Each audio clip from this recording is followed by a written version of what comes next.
Committee is previewing a very tight vote to confirm Pete Hegseth as the next Secretary of Defense. Roger Wicker has been on the floor telling reporters, quote, "If I were J.D. Vance, I'd stick around," indicating that the vice president might be needed to cast a tie-breaking vote amid newly surfaced allegations about Hegseth's personal conduct.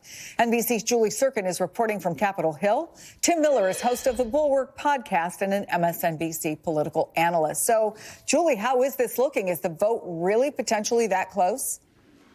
Well, I'll tell you now that there are a handful of Republicans, including maybe some developments happening right now with certain Republican senators, including Susan Collins, Lisa Murkowski, individuals who are concerned about all of these allegations. Some of them have actually seen the unredacted version of that Hegseth report from Danielle Hegseth, the ex-sister-in-law of Pete and Samantha, in which she describes those allegations that we've been talking about, many of which that Hegseth's attorneys, of course, deny, and that Samantha Hegseth has denied to us in the context of physical abuse. I will also tell you that some Republicans aren't budging because of Samantha's on-the-record statements. And we had just learned, Chris, that last night, the top two lawmakers on the Senate Armed Services Committee again received another briefing, this time from White House counsel, who told at least one of the two senators that the FBI background investigation into Pete Hegseth has now been officially closed. We are just half an hour away from that procedural vote taking place at 2 p.m. today. We do expect some Republicans, even ones who are on the fence about Hegseth, to move forward in that process, but there's still question marks on how they will vote in that final vote tomorrow. Take a listen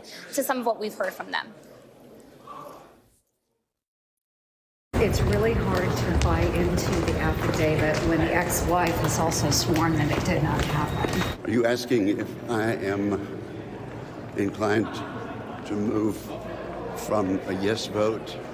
My answer is that I'm still a firm yes. I'm interested in anything until the final vote. I voted on the motion to proceed last night, but I've made it very clear to the administration, my colleagues, that I treat every one of these pieces of information with respect.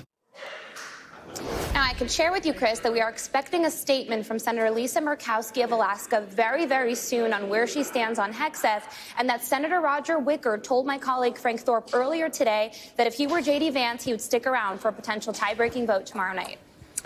Julia Ainsley, thank you for that. Tim, wow, this is interesting, right? I mean, I think a lot of people have been standing around and saying, okay, what will happen when the rubber meets the road? Will some Republicans, when it turns out they disagree, stand up to the president? Well, look, I think a couple might, and she mentioned Lisa Murkowski and Susan Collins.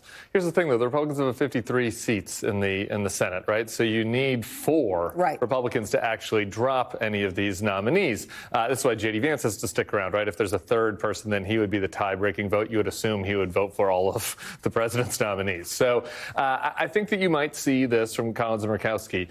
The clip there that you played of Joni Ernst in the hallway, though, I think was the most important, right? Because she was kind of the key senator, being on the Armed Services Committee, having talked about sexual assault in the military being a key issue for her, having expressed skepticism of Hegseth. If she was against, then you could easily see a path to 4. But she seemed defiant in that hallway interview. So it's kind of hard to see who would join Murkowski, Collins, and maybe McConnell, who the fourth person is. Someone would have to emerge that we haven't heard a peep from at this point, and I find that kind of hard to believe. Hold on, because I'm told that we did get the Murkowski statement. Let me go back to Julia. Julia, what do you got?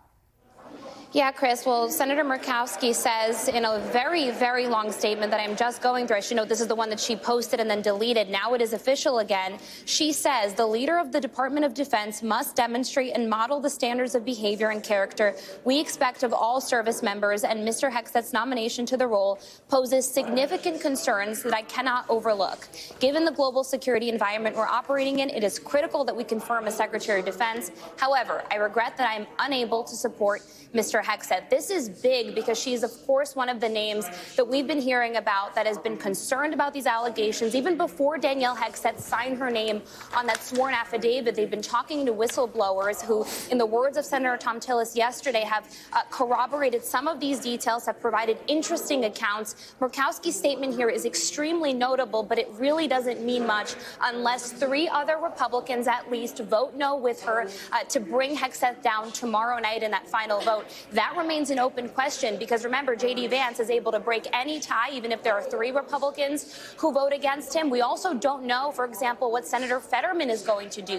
This is perhaps the only Democrat who could surprise us in tomorrow night's vote. He met with Mr. Hegseth. They both had favorable things to say about each other. So we're watching this really closely, Chris. Yeah, it's kind of a 1-2 punch, both on his standards and behaviors, as she puts it, but she also says that managing the Department of Defense requires vast experience and expertise, and he's not demonstrated he's prepared for such immense responsibility. So big breaking news there. Julie Sirkin, thank you. You're going to stick around, Tim Miller, but we have more breaking news. I want to bring back Julia Ainsley. We were waiting to hear from the judge on the request on Trump's birthright citizenship order.